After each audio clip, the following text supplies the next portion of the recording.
So obviously you recognize these gentlemen in the room. Yeah, all of them got on hooping gear. They have on hooping gear. Is that different from what you normally see these guys? Yeah. And they all have on your shoe.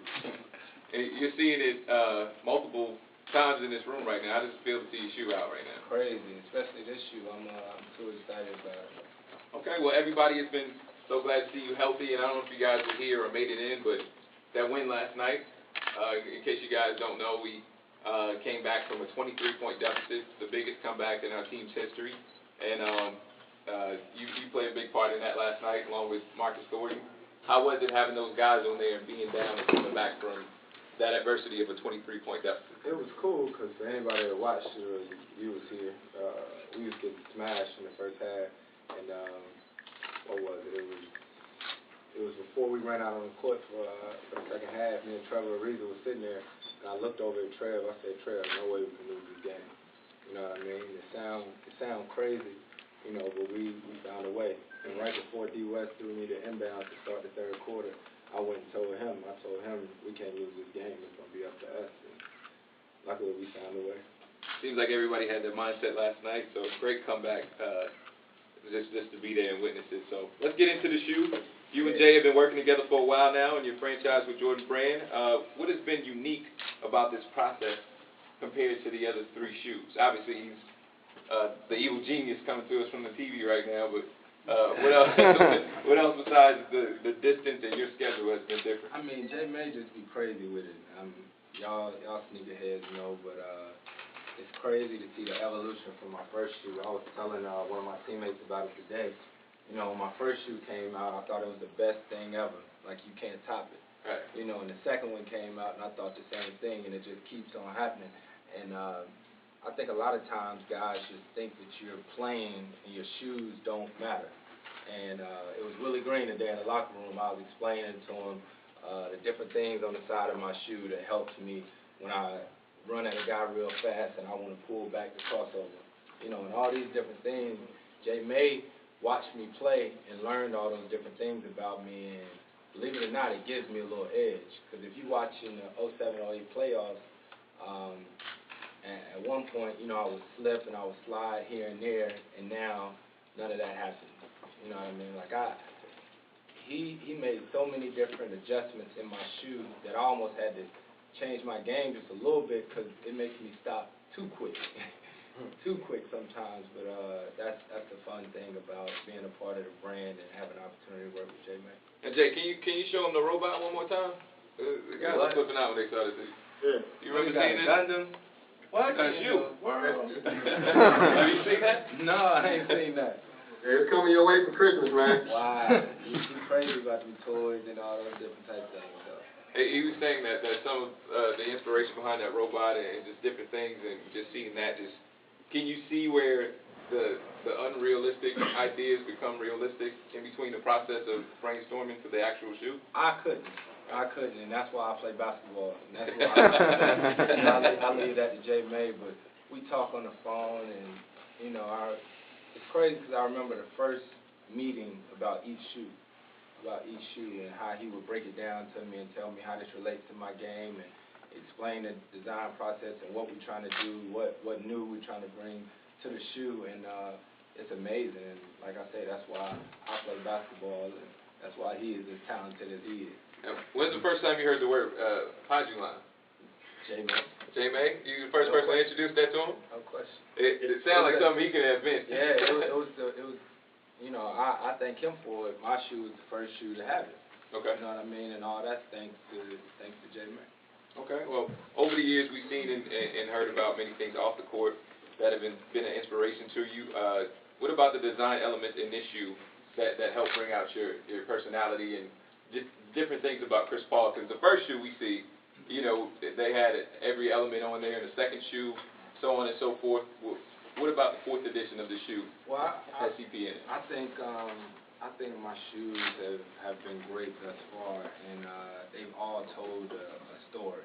You know, a really, really big story. Everyone who knows me knows that I'm all about my family. And every shoe that you see, you know, 61 here. I have all the crests on the threes, symbolizing my family and different things like that. And this fourth shoe was about getting basically back to the basics and the performance of the shoe.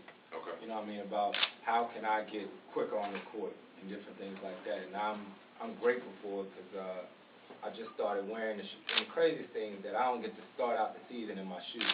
You know what I mean? I don't get to start out in my new shoes, so I'll be itching. I can't wait to wear them. We talked about that for Media Day. I actually asked him about his shoe, and if he had the new one on, if he had the other ones on, but if he could only have them on, it was so important to him to have that shoe on, and you could just see it from during the summertime. Yeah. Right before training camp, he's been excited to have this shoe crazy out. because my first time wearing the fours was in Portland. It was in Portland, and then a few games ago here at home, like the day the shoes came in, the white, black, and golds, I wore them against Oklahoma City.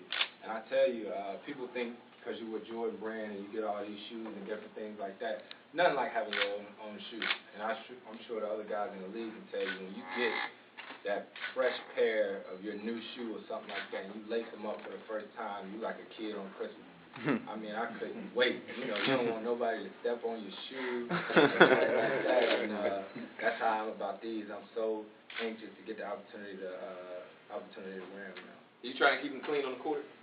I try to, but Jay may know the way I play. I actually can only play in my shoes one time usually, because I'm doing so much cutting and moving and stuff like that, and I always like that shoe to feel like it's snug on my foot. And I wish y'all could see. Jay may, we done sent it to him a few times, but I wish y'all could see one of my shoes after the game. It's done. Now these shoes, for anybody that's a Jordan fan, the 13 lows, the asymmetrical collar on the Jordan CP3.4s is modeled after, that's your favorite shoe, if I'm not mistaken, right? Right, them 13s, they came out, I think, when I was in the 6th grade, and somebody stole them.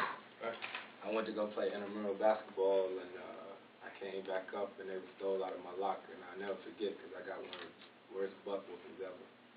I got whooped because somebody stole my shoe. And now you have some of the design from your favorite shoes in your own collection of shoes now. How important was that to have it in this shoe? What, this is your 4th edition, but you've probably been thinking about those shoes ever since the 6th grade. Oh, yeah. So why include that in this process of the design of this shoe? Because it's part of who I am. You know, I've been with the brand since my 2nd year in the league, and Jay, you remember I probably didn't get another pair of 13s until, when was that? My 4th year in the league or something like that? What year you got the blue ones? Yeah, the blue ones. Gave it to me. Yeah, it was crazy, and I mean, I can't describe it. Like, to actually have my own shoe under the brand, you have no clue, like, what my closet looks like and stuff like that. I get to wear Jordans every day. Like, you know, some people... Never get tired of that. No, like some people, you know, they got shoe contracts and stuff like that. And a lot of times you get in trouble if you wear something outside of your shoe contract. I don't have that problem. Yes. You know what I mean? At all. Yeah, I was amazed when I saw the bowling shoe. I don't know where that came from, but they got a lot to do with that guy right there. Jordan about to come out with church shoes and everything. Church shoes. Amen. All right, well, do you get insight from MJ himself? Yeah, definitely. I was at the Jordan game, what year was that? One of those years I was at the Jordan game, and if I'm at the Jordan game, that means we didn't make the playoffs. So that was one of them years. But I remember walking past MJ, and he was talking about one of my shoes, and he was like, you gotta get lower. You know what I mean? He's like, you gotta get a little bit lower. He was like, you're guard. You know, you quicker. You gotta do that. And so he definitely gives a lot of insight, and he the best to ever do it. So we always gonna listen. And just, do you ever walk away from any meeting, or you walk away from this, or when your shoe comes out, or if you ever look into your closet and just see the connection, and from a 6th grader who wanted his shoes back from the person who stole them to now being one of the signature faces of a brand, of the person that you idolize, you know, do you ever walk away just stopping and taking a breath? It's something you never get used to. Like, my stomach is tight now. Like, it's crazy. Like, you have no idea what it's like. I mean, for me to look at my Twitter every now and then and see people say, just cop those new CP3s and stuff like that, like, I still get excited, and it's crazy.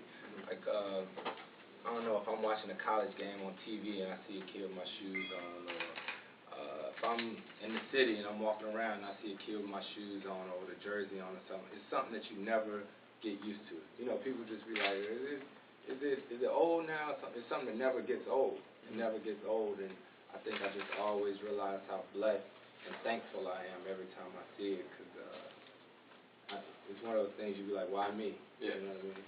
Okay. Well, we'll get to know the shoe and Chris in just a little bit, but between you guys, Jay and Chris, how many meetings have you guys had in preparation for the design or just the direction of this shoe? Via phone, Skype? Me and Jay May talk pretty often.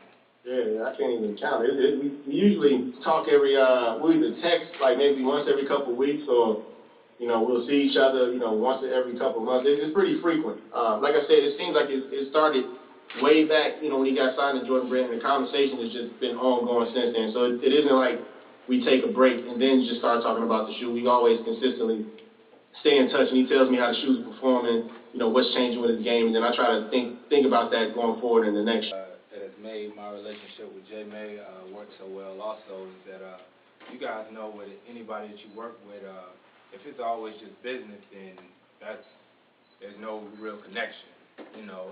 The thing about me and Jay May is we talk, you know, holidays, not holidays. It doesn't always have to be about the shoe.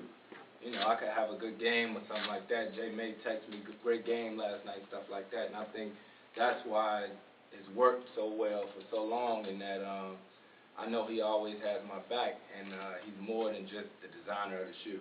You know, that's my friend, that's my guy. What's the weirdest thing Jay has ever sent you that you just had to just ask him, like, what were you thinking?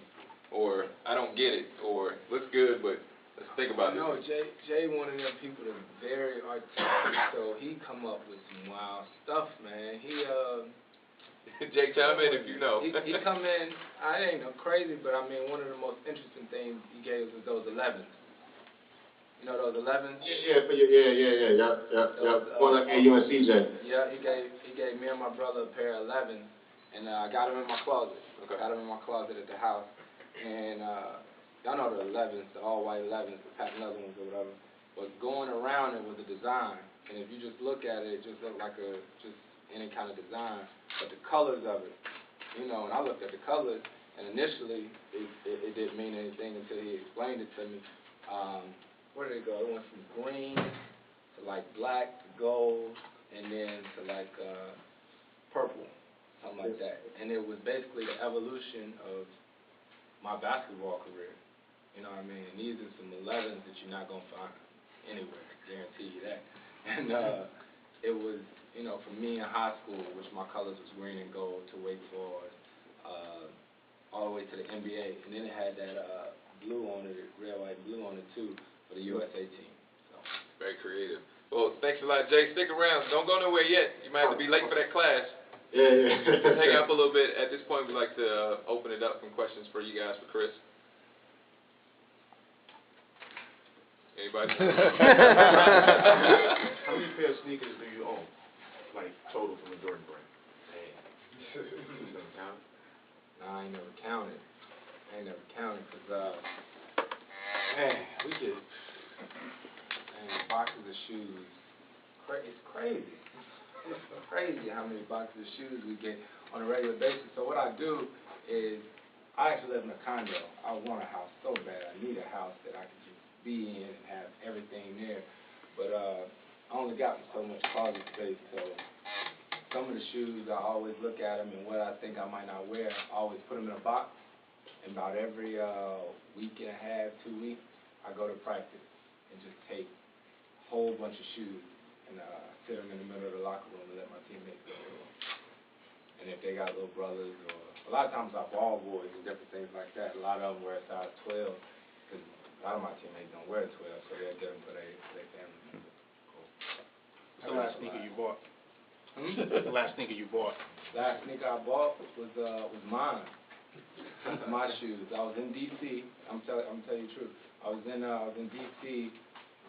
All summer, working out and training, and I was about to go over and play ball with the Georgetown guys, and I was shipping my bags or something to D.C. and I didn't have any shoes, so I went over to Titans Corner. You know what it's called? Titans Corner. Yeah. I went in the mall there, and I didn't have a pair of the tributes in the black and red yet either. I hadn't got those yet. So I saw them in the mall, so I bought 2 pairs of them. I got a question, actually, it's kind of for J. May and you, if you know it. With the shoe, it's built on your quickness, and there's a lot of dimensions to it. I know Nike has the Flywire, but even though this is Jordan, is the Flywire available to you, Jay, for the Jordan shoe? Would they give that to you, or you put a different element in it to complement the Flywire to make it as light? Yeah, I mean, the beauty of having a company like Nike as the parent company is that you can learn from their successes with technology. So when you look at the quarter panel on the CP3.IV, we use a lamination process that's similar to Flywire, but we removed anything that is similar to the Flywire because we really wanted this to be about support and breathability. So each technology has its pluses and minuses, and the plus that we definitely needed for this was breathability in the midfoot, because one thing that Chris is fairly modest about is his training schedule and how he actually works out. Chris is a ferocious multi-sport athlete. I mean, the dude played football, he bowls, and I had the chance. Chris, we were at Wake Forest for your homecoming thing when we got a chance to work out at Wake Forest. Yep. Yeah, I mean, just sitting there watching him work out and realizing that about 90% of what he does is very different than what you would see him do on the court. A lot of one-foot exercises, a lot of plyometrics, a lot of things you would think football players would do and track and field athletes would do. And so this shoe in particular, we broke it down into zones. So you have training elements in the heel, with heel support and locking you down. Then in the midfoot, you have elements that you would typically see in lightweight running. And then in the forefoot, you have the business end of the shoe, which is all about Chris's performance and cutting when he plays basketball. So we really tried to leverage, the collective mindset and the collective, breadth and depth of the technology from Nike and Jordan, and really create something that is a hybrid basketball shoe to complement Chris's training and his playing game. And it's crazy, I see you messing with that little thing right there on the outside. Like, it seemed like it's just there for no reason. Yeah, it's crazy when whenever they bring back the reports of the guys that's on campus that are trying my shoe basically before I try it. You know what I mean? And that little close, I don't know if y'all ever seen it, like they have like that up close video that just shows like their leg, whatever, and it'll show how their foot maybe rolls over a little bit too much or something like that.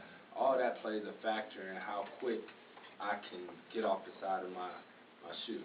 You know what I mean? It's like playing a video game and having a cheat code. Any other questions? Yeah, I have a question for Jay. Jay, I noticed that the traction pattern comes up higher on the midsole, on the medial side. Yep. Which you don't really often see in sneakers. You know what Yep. I mean? So why does that traction pattern come up so high? What performance aspect or attribute does that help? My fullback crossover. Yeah, that fullback crossover is vicious, whether it's on PlayStation or Xbox or real life. That's a nasty crossover. I mean, when you think about Chris, like I said, he's a motorcycle amongst cars. When you look at motorcycle tires, the tread runs up the edge because most of the time those guys are banking around corners. Right. Chris is always cutting on one foot.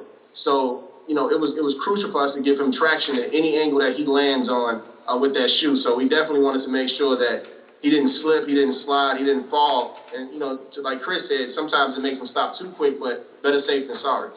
And the craziest thing is if you look at the process of the shoe, like if you look at that first shoe, my very first shoe, right there, when the game was over and stuff like that, because I end up I'll drive a guy a lot of times, and I'll do like this, you know what I'm saying? So I'm coming up on that part of my foot. So my first shoe, it really wasn't built too well for that. So after the games, it would be peeling off a little bit right there. And then the second shoe, we made it a little bit better. And then the third, and then the fourth, it's there. So my game is real irky-jerky, like pause and go and stuff like that. So I'm playing, so I didn't notice it until Jay May, because while everybody else probably watching the passes and the shots is going up, he always looking at how I'm cutting and how my feet moving and stuff like that. So that right there plays a huge role in how I can cut and stop.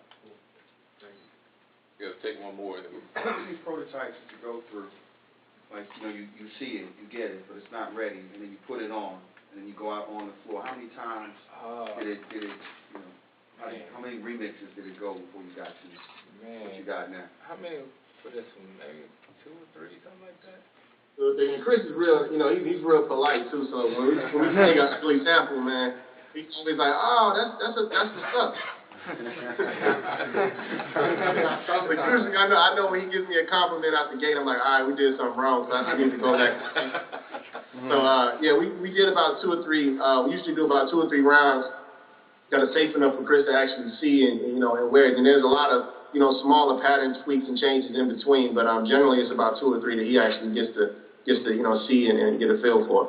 Because it's tough when, imagine somebody coming to you and you really don't know, and then it's boom, here go the first one. You know what I mean? So it takes a while to process it first. You know what I mean? It takes a while to process it. So usually the next time I talk to him or something like that, it's like, okay, I like this on there, or different things like this. Like, it's crazy with my first shoe, it was just about finished or whatever, and my college coach passed away. And it's little things that happen here and there, that you like, all right, I want this in the shoe. So when my college coach passed away, Jay May wasn't quick enough, and he was able to put that SP in the tongue of my shoe, in the tongue of the shoe for my grandfather. For my late coach and stuff like that. So some stuff come along, and if it's not too late in the process, you can always put little things in there. Right. One more, last question. If you can describe your sneaker in one word, overall, what would it be? Quick. Or unique or something like that. I don't know. I think I'm most excited about this one because it's like I'm a little bit freer. You know what I mean? Like I can explode. I can go. Because when I first came into the league, they made him. I used to play in those. What shoes is that? When I was in high school. Yeah, the Nike with the man-foot strap. Steve Nash playing for the Steve Nash, yeah. You know what I'm talking about? Used to have them too. Yeah, I used to play in those in high school. I had about 15 pairs of those because they was on like $49.99 or something like that. I had a bunch of those. Yep, out of eBay. I had the black and white, white and green, white and red. And so these sort of take me back to my high school days where they get a little bit lower. All right. Well, we'd like to take this time to thank Jordan brand designer Jason Maiden for taking time from his busy academic schedule to join us here. Good to see you again, sir. And student. He's coming to us from Stanford University. You on the way to the calf. Yeah. Enjoy your Christmas break, man, and thanks again for joining us. Yes, sir? I said, take care. Oh, you take care, man. All right, ladies and gentlemen. We have a couple ladies in here. This year, Jordan Brand is going to be launching Chris Paul's first solo commercial with the brand. First solo commercial. Yeah, it's crazy. It's got to be crazy. The theme of this ad is "Quick Can't Be Caught," and it's going to be depicting how impossible it is to keep up with CP's quickness on the court while wearing the Jordan CP3.IV. His biggest strength, chime in if you agree, is his ability to be quick on the court and in the ad when you play against him. Things happen before you had a chance to process them. He's always thinking about the next play that hasn't even happened yet. The ad you're about to see is scheduled to air during Monday Night Football, December 20th. The Jordan CP3.IV. Quick, can't be caught.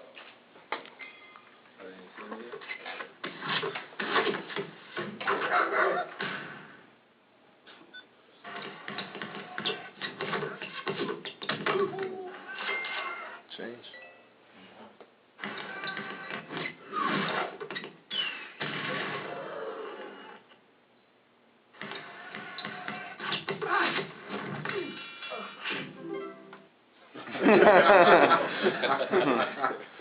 That's all one commercial, or that's 4 broken up? It's 4 or 5 second spots that are going to be airing during Monday Night Football. Say it's gonna be quick.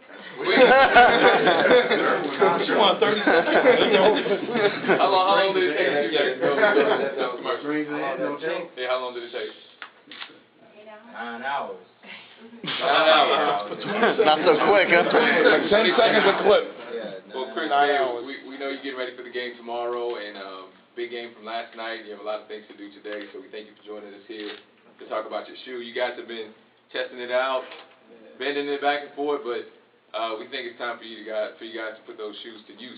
So if you would join me, Walking home? we'd like to take a walk out onto the court. Sound good? I really appreciate y'all coming too, man.